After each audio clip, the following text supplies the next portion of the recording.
E aí, como estamos, hein? Nesse luto eliminatório, como é que vocês estão assistindo essa Copa? O primeiro jogo, né, depois de Brasil e Noruega, foi o da Inglaterra, que foi um bom jogo. Eu assisti assim, foi um baita jogo, mas eu não consegui assistir esse baita jogo. Vocês estão entendendo? Portugal e Espanha foi pior ainda. Pior ainda. Acho que pelo dia seguinte, né, você acorda e fala: acabou, irmão. Acabou pra nós. Não vou mais assistir um jogo, além de assistindo, projetando, pô, imagina a seleção aqui, ó, pode pegar aqui, pode jogar com tal.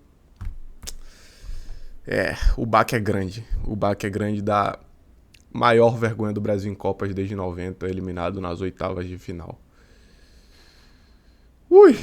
Simbora, rapaziada. Antes de mais nada, já se inscreve aqui no Regando Carlos Tavares, deixa teu like, comenta, compartilha com teu amigo ou tua amiga. A gente já começa com Portugal e Espanha, porque tivemos mais uma despedida, né? Aos fãs de Cristiano.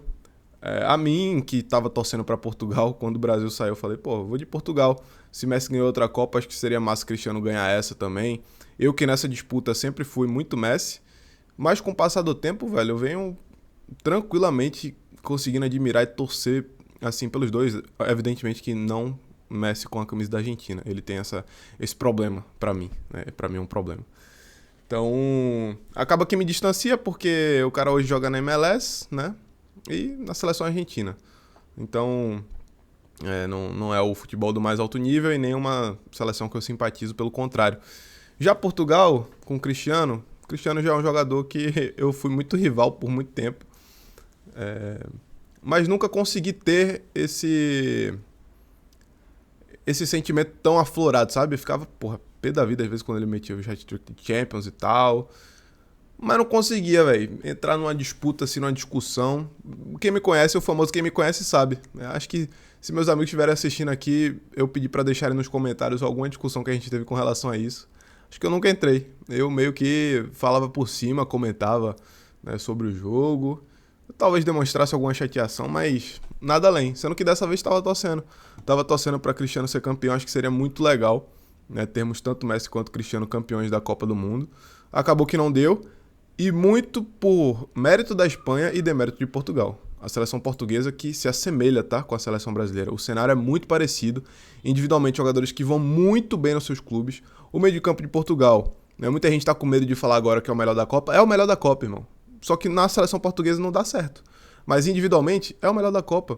São os dois campeões da Champions, João Neves e Vitinha, com uma baita temporada. E o cara que foi o melhor meia da Premier League, que é Bruno Fernandes, o maior assistente da Premier League. Então, assim, não deu certo. Assim como na seleção brasileira. Os caras que individualmente, muito bem nos seus clubes, mas, né, inclusive no caso da seleção portuguesa, até credenciou mais culpa também no treinador, né, no Roberto Martínez. Acho que não tá aqui, enfim. E é outro cenário parecido, né, com a seleção brasileira. O Ancelotti, pra mim, ele teve seu melhor momento dentro da Copa do Mundo. Imagine, o melhor momento de Ancelotti pela seleção brasileira foi na Copa do Mundo, nesse curto período, né, de 20 jogos. Acho que não sei nem se chegou a isso. Acho que chegaria se fosse pra final da Copa. Enfim, mas em média 20 jogos. Jogos que não convenceram. Pra mim, o melhor jogo do Brasil com o Ancelotti foi contra o Japão. Muita gente menosprezou aquele jogo que o Brasil fez, porque foi de virada, porque foi no aperto. Pra mim, o Brasil dominou aquela partida. Não se desesperou. Enfim, foi o grande jogo de Ancelotti. Roberto Martínez, nessa Copa, apesar de ter ganho a Nations, foi deplorável. Pegou a melhor geração portuguesa e Portugal se arriscou muito nisso, de pegar um cara que teve a geração de ouro da Bélgica nas mãos e não conseguiu ganhar nada, para colocar nas mãos dele a melhor geração de Portugal na história. Né? Para quem não lembra, Portugal nunca foi, né, por muito tempo, melhor dizendo, não foi, essa seleção de chegar na Copa constantemente, de chegar para ser candidato a título. E os caras, além de terem Cristiano Ronaldo, têm uma baita seleção, individualmente falando. E o Roberto Martínez acabou desperdiçando mais uma vez. Beleza, campeão da Nations, repito aqui, é um título e títulos sempre são exaltados, mas, né, no grande palco, Portugal acabou lamentando, tendo Nuno Mendes, tendo João Cancelo, tendo o Rubem Dias, que fez uma boa Copa, entrou e não perdeu mais a vaga. O Diogo Costa, excelente goleiro. Renato Veiga também crescendo no cenário do futebol mundial, fez uma boa Copa. Então, individualmente, jogadores que até tinham potenciais mas que não englobou, velho. Não teve esse encaixe. O contrário da Espanha. O contrário da Espanha, a seleção espanhola, você pode considerar pragmática, você pode considerar mais do mesmo, você pode considerar uma seleção espanhola chata de se assistir, que teve uma fase de grupos nojenta, mas que até então, na Copa do Mundo, fez 5 jogos, não tomou gol em nenhum. Inclusive, o Unai Simon é o goleiro recordista de minutos sem tomar gols na história das Copas do Mundo. E a Espanha segue com a sua identidade. Lembram do título de 2010? Talvez você tenha no imaginário, né? Pô, uma baita seleção, Davi Villa, Iniesta, Xavi, Sérgio Ramos, Puyol e por aí vai. Cacilhas. Mas aquela seleção, aquela Copa, foi a Copa do 1-0. A Espanha foi campeã 1-0 atrás de 1-0. Por conta da sua identidade. Apesar de jogadores com qualidade. É uma seleção espanhola que preza pela sua identidade, que é se defender com a bola. E quando você se defende com a bola, a chance de se tornar um jogo chato, um jogo pragmático, um jogo monótono, é muito grande. Quando você tem a posse, você impede do seu adversário, né? O seu adversário está mais longe de fazer o gol. Primeiro, ele tem que recuperar a bola. Segundo, ele tem que saber aonde ele vai recuperar a bola. Terceiro, ele vai ter que passar pelos jogadores da Espanha sem a bola. Então a Espanha se defende com a bola, e esse se defender com a bola é o que originou o tic-tac. É toca lá, toca cá, vem aqui, vem cá. Muito por conta do Barcelona, né, que inspirou aquela geração da Espanha bicampeão da Euro, campeão da Copa do Mundo. E as categorias de base da Espanha, ano após ano, com certeza vêm fazendo um trabalho muito parecido para quando chegam na seleção principal estarem todos adaptados a esse estilo de jogo. Ah, porque Yamal não vem aparecendo tanto assim, de fato.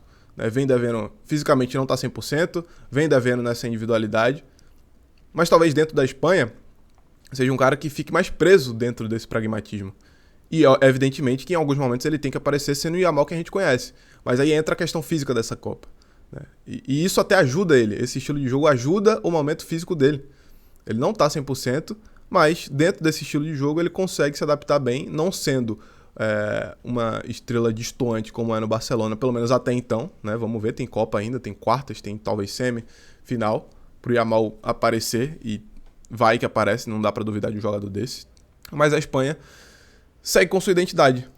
Pode ser chata para você, pode ser chata para mim, pode ser pragmático, pode ser monótono, mas é a Espanha que conseguiu ser multicampeã assim e que consegue ter sua fórmula. Outro exemplo para a seleção brasileira. Se Portugal é uma comparação, a Espanha é um exemplo. Mantém tua identidade, velho. Joga com o que você tem, com o que você cria. O Brasil até informação vem perdendo. A gente fala, tem que renovar. Aí você vai olhar as gerações de categoria de base, cada vez mais jogadores desconectados com o futebol brasileiro, né? Cada vez mais jogadores moldados a estarem no estilo europeu, cada vez mais jogadores sendo vendidos cedo, e a gente vai perder a nossa identidade. E isso é preocupante porque é um processo que levou algum tempo e que vem dando certo para os empresários, vem dando certo para os jogadores que querem buscar carreira na Europa, que é a sua maioria, que é onde vão ganhar mais, que é onde vão ter os grandes palcos. E aí a gente entra na bola de neve de ter que melhorar o produto do Brasileirão, de ter que melhorar as fórmulas de competição no Brasil, de ter que melhorar transmissão. Isso tudo vai dar retorno dentro do campo, que vai trazer, né, de volta essa nossa brasilidade que a gente vem perdendo. Tanto de conexão dos jogadores com os torcedores, quanto também a nossa relação de jogadores com a seleção brasileira. Enfim, concorda não? Deixa aqui nos comentários também, tá? Acho que é um assunto interessante pra gente debater em cima desse jogo da Espanha, que passa com o gol do Merino, né? Uma assistência do Ferran Torres, dois caras que saem do banco. O Oyarzabal dessa vez passou em branco, mas a seleção espanhola que consegue, dentro da sua proposta, avançar mais uma fase de Copa do Mundo, avançar sem tomar gols e sendo extremamente sólida para jogar agora com a Bélgica, né? Para jogar agora com a Bélgica, o chaveamento está assim: França e Marrocos, Espanha e Bélgica, Noruega e Inglaterra. Hoje descobriremos Argentina e Egito contra Suíça e Colômbia. Quem avançar desses dois confrontos se enfrentam também em outras quartas de final. Agora a gente dá uma passada rapidinho nos outros dois jogos. A Bélgica, eu falei pra vocês, eu vou esperar mais pra frente, vamos ver como é que vai ser essa semifinal. Mas eu trouxe aqui que essa geração da Bélgica low profile tinha um potencial maior do que a Bélgica geração de ouro, todo mundo tava de olho, né? Não é que eu não gosto, nem que eu não gosto de falar eu avisei, mas eu avisei. A seleção belga muito consciente, velho, do que tem que fazer. Ontem o Rudi, ele entra sem o De Bruyne, sem o Lukaku, né? Sem o próprio Doku, que é o grande jogador dessa seleção. Então, o Meunier não vem sendo titular. O Rudi Garcia, o Witsel também entra já aos 89. Então, é uma geração extremamente rejuvenescida em termos de jogadores em campo.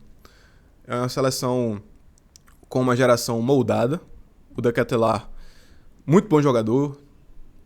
Na Atalanta vem sendo o grande nome da Bélgica na Copa. Talvez junto com o Trossard. Trossard vem jogando muita bola. O Tielemans também, né? O Luke Bacchio entrou bem na função do Doku, né? Um Raskin, um Onana, que foi banco em diversos jogos dessa Copa. Talvez o primeiro jogo dele como titular, né? Castanha, Decupier. Canso de elogiar, tá? Essa geração low profile da Bélgica, que depois de muito tempo chega sem peso numa Copa do Mundo e tendo os grandes jogadores, por exemplo, para entrarem e auxiliarem essa nova geração. Né? O próprio Lukaku, o Doku, o De Bruyne nem entra no jogo de ontem. Né? Você tem o Salamakers no banco, você tem o Van Aken no caso de ontem. E uma seleção estadunidense que sentiu, né? Inclusive o Pochettino fala sobre a situação do Balogun, que afetou no vestiário. Tá vendo, velho? Por isso que você tem que seguir o futebol, irmão. Não adianta, velho. Bizarro o que Trump fez, tá? Essa situação do Balogun jogar, tendo sido expulso no último jogo, independente se foi justo ou se não foi. Primeiro, foi uma expulsão justa. Segundo, foi expulsão, irmão. No esporte não tem isso não, velho, de tirar o cartão vermelho pro cara jogar no outro jogo. Pelo amor de Deus, ainda mais na Copa do Mundo, oitavas de final.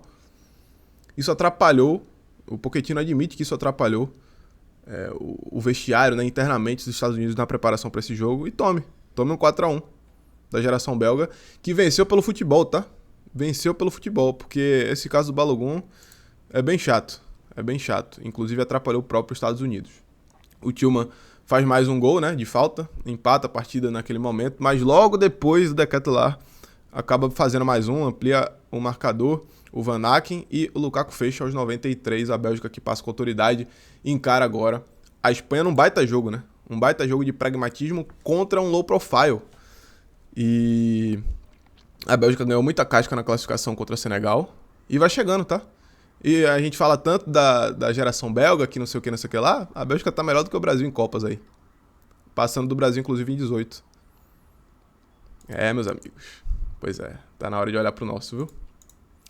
Inglaterra e México fizeram esse jogo no dia do confronto contra o Brasil. Como a gente tava baqueado, eu falei, pô, deixa eu dar um tempinho que eu falo disso. Baita jogo, tá? Não assisti com aquela emoção, não vou fingir aqui.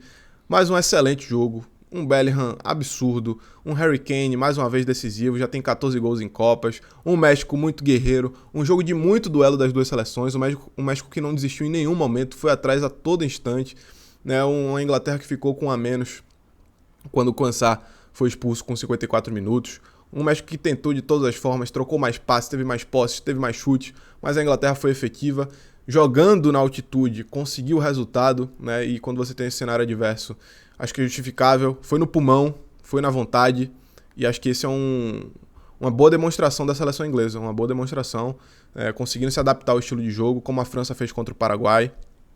E a minha torcida nessa Copa tá assim, né? Já foi Portugal, agora tá com a Inglaterra, Marrocos chegando também, vamos nessa. Tem a Colômbia, eu tô fechado com a Colômbia também. Deixa aqui a sua nos comentários, deixa eu trocar pro chaveamento pra gente dar essa olhada. Mas eu ainda sinto um cheiro de final França e Argentina, véio. Torcer pra que não aconteça. Tamo junto, rapaziada. Se inscreve aí no Recado Carlos Tavares, deixa o like, comenta e compartilha. É nóis. Até lá pra gente encerrar. Valeu.